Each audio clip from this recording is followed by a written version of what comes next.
Assalamualaikum warahmatullahi wabarakatuh. Perkenalkan, nama saya Supriyono dengan NPM 1914-34042 dari kelas 5A PGSD, mata kuliah Pendidikan Bahasa dan Sastra Indonesia di SD. Baik, di sini saya akan menjelaskan tentang pendekatan pembelajaran. Pendekatan pembelajaran adalah ide atau prinsip cara memandang dalam menentukan kegiatan pembelajaran. Pernyataan tersebut senada dengan Rusman 2018 yang berpendapat bahwa pendekatan pembelajaran adalah tahap pertama pembentukan suatu ide dalam memandang dan menentukan objek kajian. Pendekatan pembelajaran menurut para ahli. Yang pertama ada Sanjaya, yaitu berpendapat bahwa pendekatan pembelajaran dapat diartikan sebagai titik tolak atau sudut pandang kita terhadap proses pembelajaran. Selanjutnya ada Wati. Pembelajaran dapat diartikan sebagai titik tolak atau sudut pandang guru terhadap proses pembelajaran yang merujuk pada pandangan tentang terjadinya suatu proses yang sifatnya masih sangat umum. Yang ketiga, ada Sanjaya berpendapat bahwa pendekatan pembelajaran dapat diartikan sebagai titik tolak atau sudut pandang kita terhadap proses pembelajaran. Selanjutnya ada ciri-ciri pendekatan pembelajaran. Unsur penting yang membedakan pendekatan dari konsepsi pembelajaran yang lain yakni yang pertama merupakan sebuah filosofi atau landasan. Yang kedua merupakan sudut pandang. Yang ketiga serangkaian gagasan untuk mencapai tujuan tertentu. Yang keempat jalan yang ditempuh untuk menyampaikan pembelajaran. Selanjutnya ada jenis-jenis pendekatan pembelajaran. Yang pertama ada jenis pendekatan teacher centered. Pada pendekatan ini pembelajaran terpusat pada guru sebagai seorang ahli yang memegang kontrol selama proses pembelajaran dalam aspek organisasi, materi, dan waktu. Guru bertindak sebagai pakar yang mengutarakan pengalamannya sehingga dapat menstimulus perkembangan siswa. Yang kedua ada pendekatan student centered. Sementara itu, pendekatan student centered mendorong siswa untuk mengerjakan sesuatu sebagai pengalaman praktik dan membangun makna atas pengalaman yang diperolehnya. Pusat pembelajaran diserahkan langsung ke peserta didik dengan supervisi dari guru.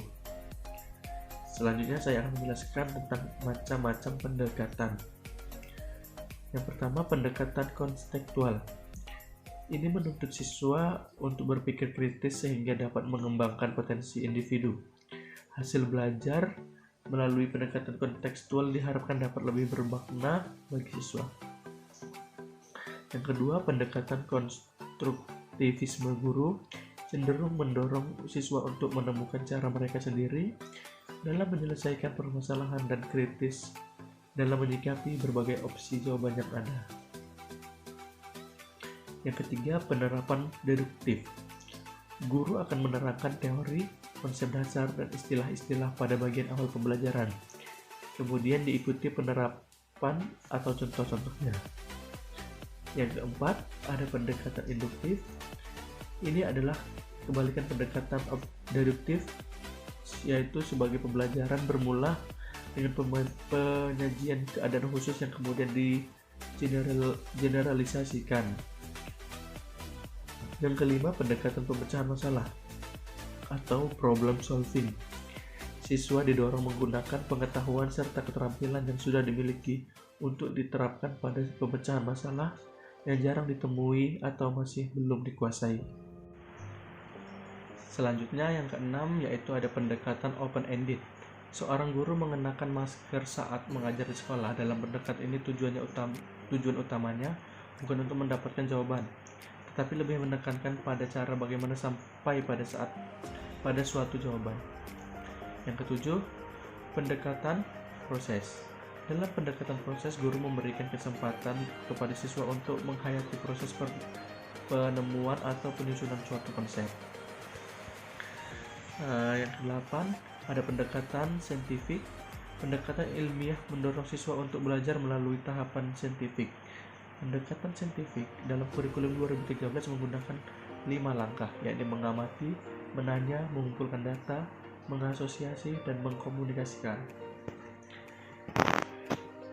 Selanjutnya ada fungsi pendekatan. Fungsi pendekatan bagi suatu pengajaran adalah sebagai pedoman umum dan langsung bagi langkah-langkah metode pengajaran yang akan digunakan.